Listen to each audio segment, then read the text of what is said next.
Bienvenidos a esta nueva clase. Corresponde en esta oportunidad hablar sobre enfermedad por virus Anta. Primero que nada, el virus Anta proviene su nombre del río Antan en Corea del Sur, que actualmente se considera una enfermedad emergente.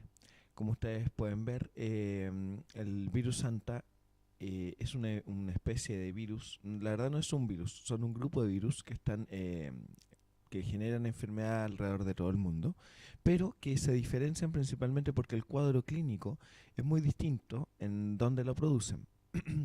Tenemos, por ejemplo, que la fiebre hemorrágica con síndrome renal, que son cuadros provocados por un grupo de virus Anta, lo provocan generalmente en Europa y Asia, y es así como se describió cerca del río Antán, de donde proviene el nombre. En cambio, en América existen otro tipo de virus. Se produce el síndrome cardiopulmonar por antivirus que vamos a ver en esta clase. En general existen muchos subtipos de virus Anta. En América del Norte está el virus sin nombre, que es el que produce el síndrome cardiopulmonar por antivirus. En cambio, acá en Chile y Argentina, hace poco tiempo atrás, en los años 90, se describió un nuevo tipo de virus Anta, el virus Andes, que provocaba el síndrome cardiopulmonar por antivirus. Se considera que es una enfermedad endémica y que tiene un aumento principalmente a finales de la primavera. Su incidencia se ha logrado estudiar y se ha más o menos alrededor de 0.4-0.5 casos por 100.000 habitantes. Principalmente da en hombres, ¿ya? Alrededor del 71% de los casos descritos es por hombres, de los cuales su edad promedio es de 32 años, pero los rangos son tremendamente amplios, desde meses de edad hasta 70 y tantos años de edad. Principalmente son de zonas rurales y también se asocia un poco al estatus socioeconómico bajo. La letalidad del virus Anta ha ido disminuyendo desde que se describió los primeros casos por virus Andes en el año 97 de un 60% a aproximadamente un 30-40% en los últimos años. Y esto se ha debido principalmente a los traslados precoces que se hacen a centros de alta complejidad y el manejo obviamente con las técnicas de ventilación mecánica, ECMO, etc.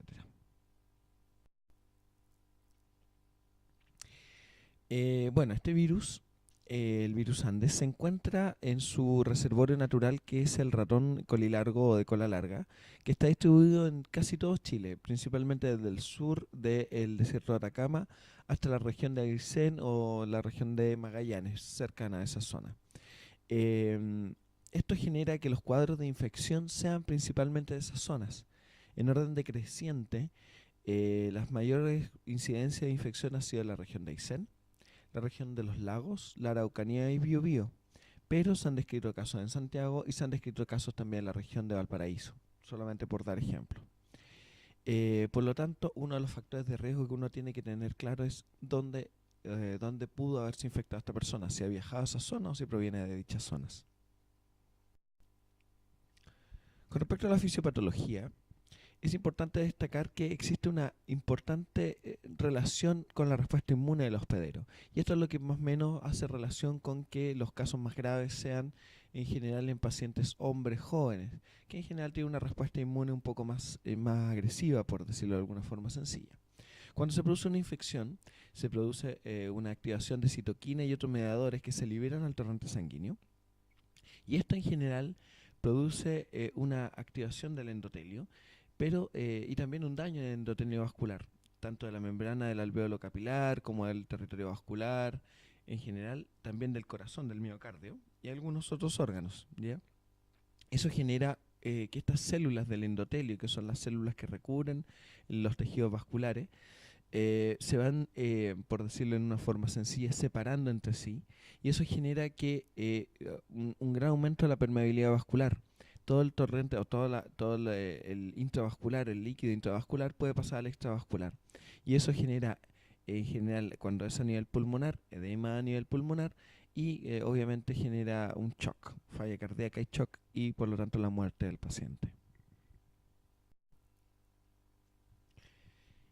El cuadro por antivirus se transmite, como habíamos comentado, a través de las heces donde está el virus, que puede estar en heces de roedores, en la orina de estos roedores silvestres.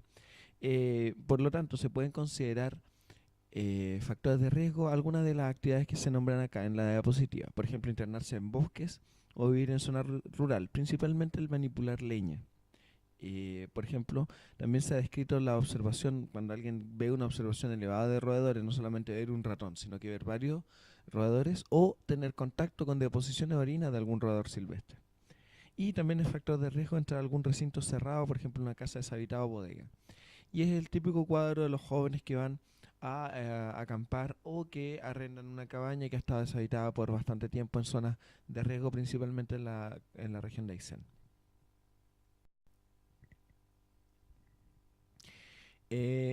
La transmisión del virus Anta se puede dar por varios mecanismos, se han descrito múltiples. Uno de ellos, el principal, es la inhalación de aerosoles. Obviamente, por ejemplo, de heces, orina o saliva de roedores que contienen el virus. Se ha descrito que aproximadamente un 10% de los roedores de acá, de este país de Chile, son positivos para el virus Andes. También se puede a través de la inoculación de mucosa, por ejemplo, la conjuntiva, la boca o la nariz, a través del contacto con otras personas, el contacto a través de manos contaminadas o la ingestión de alimentos o agua que esté contaminada, que es mucho más raro. Es decir, se ha descrito también el contagio a través de persona a persona. Esto sería principalmente en el periodo de prodromo de la infección. La incubación es bastante amplia, puede ser entre 1 a 3 semanas, o sea, descrito entre 7 a 45 días. Pero el periodo de transmisibilidad es bastante desconocido, no se sabe claramente cuánto tiempo uno puede transmitir la infección. Y también es importante que el cuadro clínico por virus Anta es bastante variable. Como ustedes vamos a ver, desde cuadros completamente asintomáticos hasta un cuadro bastante grave. Es decir, no toda la infección por virus Anta genera un cuadro severo. Es así como se han clasificado en 3 cuadros clínicos principalmente con infección de Anta. Uno, la enfermedad leve por antivirus, que son los pacientes que presentan los síntomas típicos de un cuadro viral, que están confirmados por antivirus, pero que no desarrollan ningún síntoma respiratorio. A diferencia del síndrome cardiopulmonar por antivirus, que generan esta respuesta tan severa a nivel del endotelio que habíamos comentado previamente, y que generan síntomas respiratorios y también inestabilidad hemodinámica. Y también están descritos los casos asintomáticos, en los cuales, debido a que se han hecho estudios con anticuerpos, se ha podido determinar que hay pacientes que han estado en contacto con el virus Anta, pero nunca han sufrido ningún síntoma en particular. Por lo tanto, se describen como cuadros asintomáticos.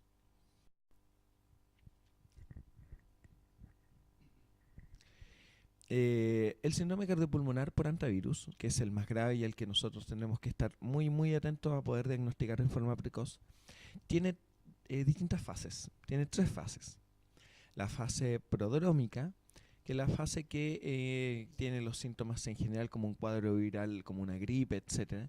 En general dura entre 1 a 6 días, han descrito también tiempos un poco más prolongados de fase prodrómica, que se caracteriza principalmente por fiebre, pero es una fiebre que en general es persistentemente alta y más o menos sobre 38 grados. Y mialgias, que está descrito principalmente en las extremidades inferiores, dolor muscular, a eso me refiero.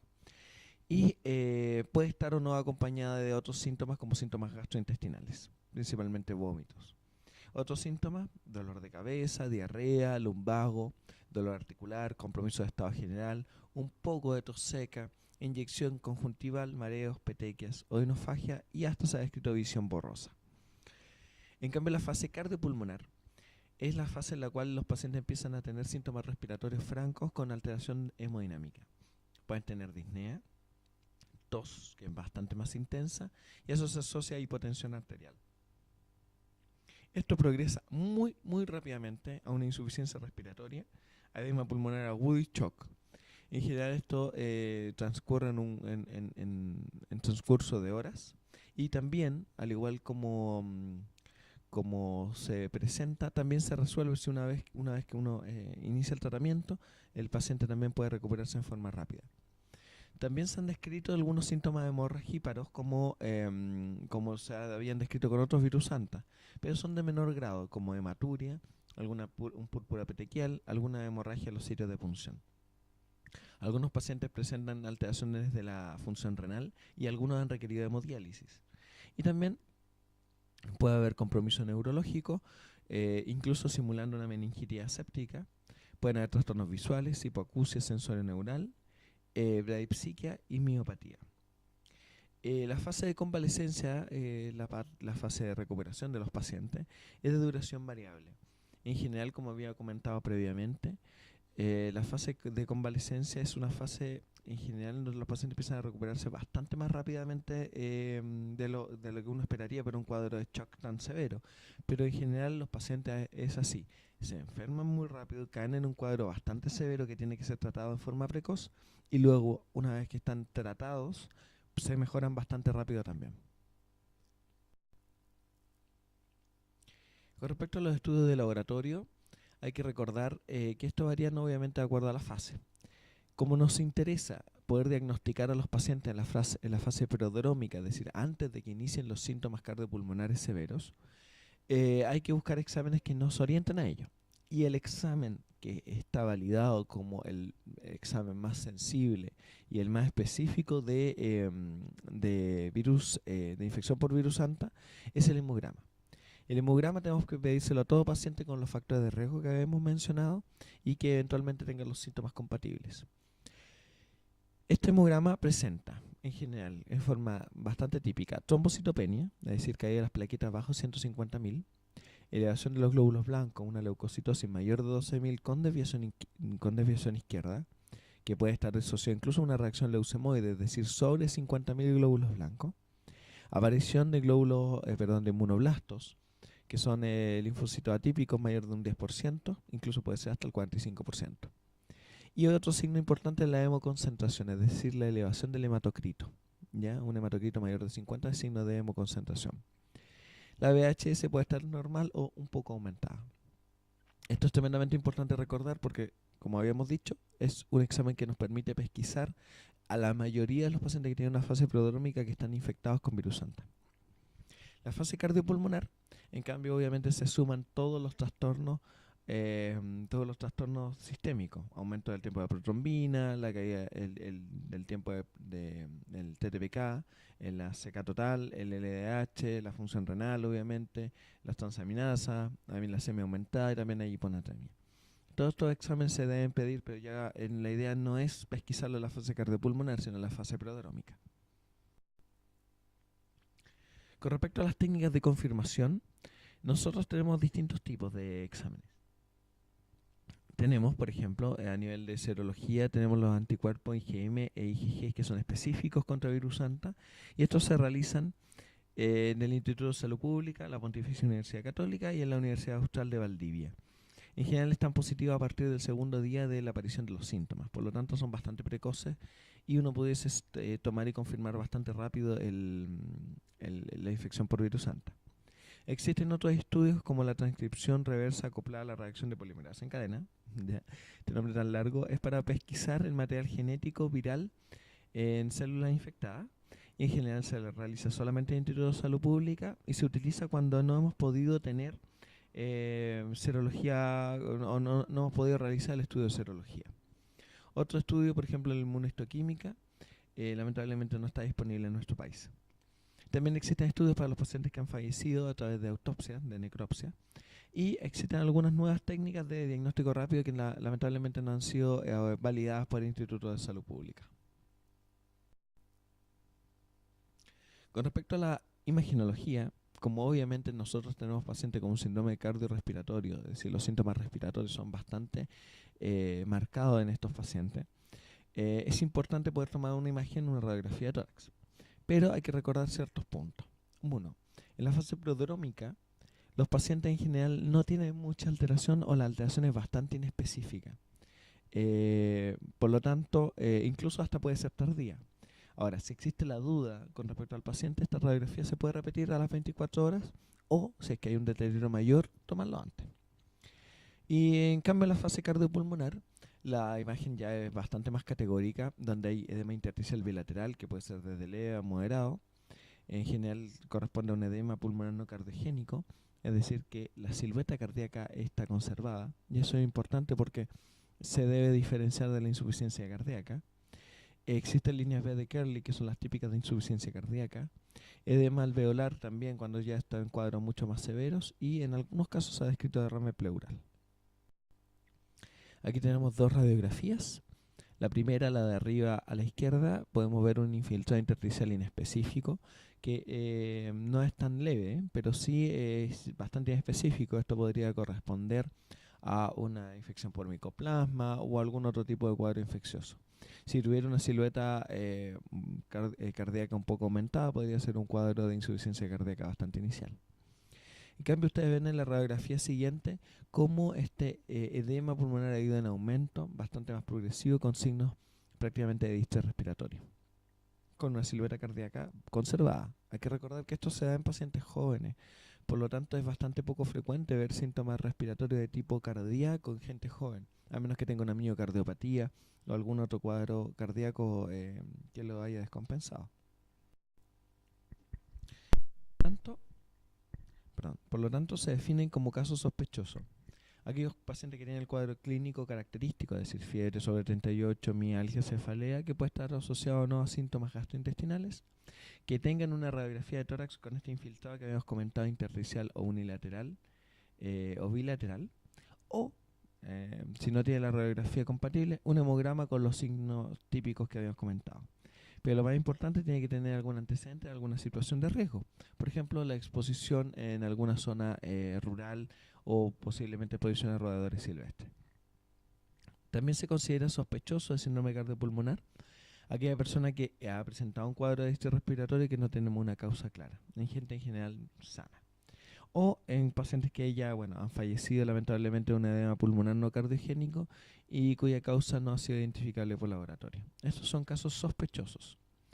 Y son obviamente un caso confirmado aquellos que han sido sospechosos y que cumplen algún criterio de serología del Instituto de Salud Pública, principalmente la IgM positiva.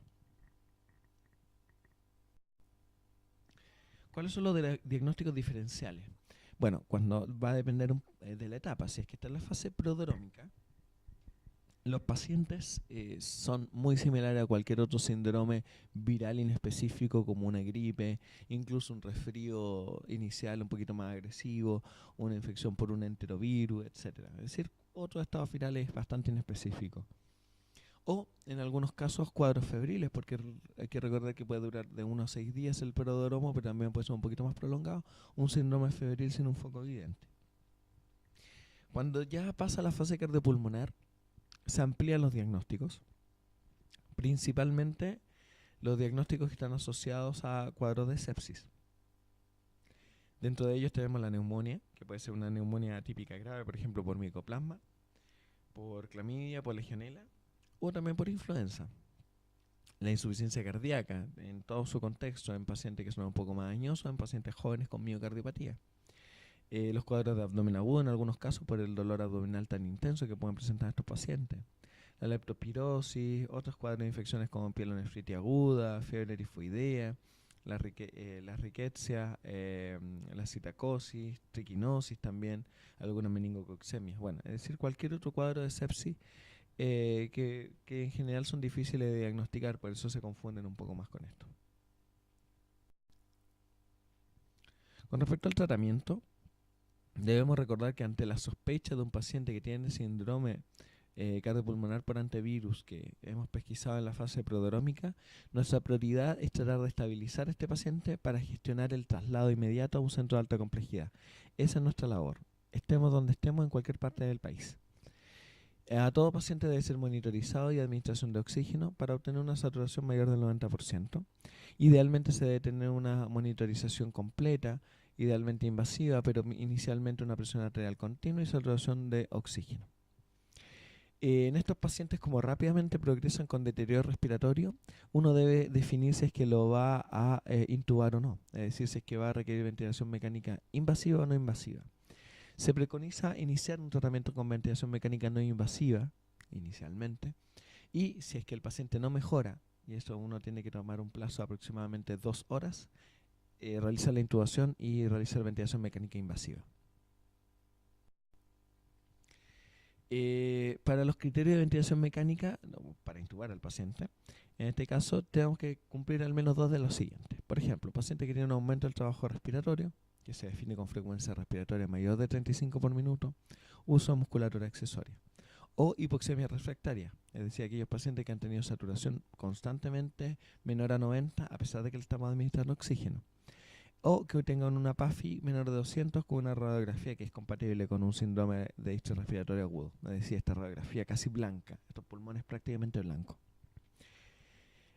O también compromiso hemodinámico, es decir, hipotensión arterial en presencia de falla de órganos. ¿Ya? Y el índice cardíaco que se tiene que calcular a través de un catéter de Swan-Ganz. Por lo tanto, eso ya es un poco más complejo de realizar. O pacientes también que requieran ser trasladados y que se encuentran tanto con inestabilidad hemodinámica como inestabilidad respiratoria. Es decir, pacientes que están límites en sus signos vitales, pero que nosotros necesitamos trasladar. Cuando un paciente se traslada en estos casos, en estas condiciones, es preferible intubarlo, conectarlo a ventilación mecánica y realizar el traslado mediante esa modalidad. Con respecto al manejo de fluidos, es importante, debido a que existe una alta permeabilidad a nivel del endotelio, evitar la sobrecarga de volumen. ¿Ya? Se debe administrar, por supuesto, pero uno tiene que tener la cautela de administrar una cantidad que no sea excesiva. Ahora, ¿cómo lo medimos? Y es aquí lo difícil. Lo ideal es poder tener una monitorización invasiva, lo cual es tremendamente complejo tener en la atención primaria. Obviamente esto no se hace, ¿ya? Pero obviamente hay que tener en cuenta el concepto de evitar una sobrecarga de volumen en estos pacientes. Con respecto al uso de fármacos, se preconiza obviamente el uso de drogas vasoactivas, de los cuales se prefiere, o al menos se debiese utilizar inicialmente la noradrenalina, el Leofed, más dobutamina. Esas dos drogas vasoactivas en conjunto permiten una mejor respuesta. Ahora, si no se tiene ninguna de esas dos, se podría utilizar dopamina sola, por ejemplo, para los traslados a los pacientes. O también se puede utilizar adrenalina sola, o puede ser combinada con alguna otra de las drogas vasoactivas. Nuestras metas de reanimación van a ser que el paciente tenga una buena perfusión distal con piel tibia, una buena saturación, una PAM mayor de 70, una diuresis adecuada, el índice cardíaco que lamentablemente requiere catéter de Swan-Ganz adecuado, un lactato en los rangos de normalización y saturación venosa central mayor de 90 que requiere un catéter venoso central. Con respecto al uso de corticoides, que siempre cuando uno recuerda el virus Anta se asocia a uso de corticoides. La verdad, con respecto al uso de corticoides es bastante controversial. No existen estudios que demuestren el beneficio de los usos de corticoides. Se sabe, por ejemplo, que en algunas infecciones por virus Anta, en otros síndromes, como los que habíamos comentado, los síndromes de fiebre asociada a hemorragia, se ha usado corticoides con respuestas parciales, es decir, con mejoría del cuadro clínico, pero no mejoría en la disminución de la mortalidad. En esos casos se ha utilizado hidrocortisona y la metilprednisolona, aunque la metilprednisolona es mucho más cara. Pero en estricto rigor no existe una recomendación clara con respecto al uso de corticoides. Con respecto al uso de antibióticos, obviamente los antibióticos no sirven para tratar la infección por virus Anta.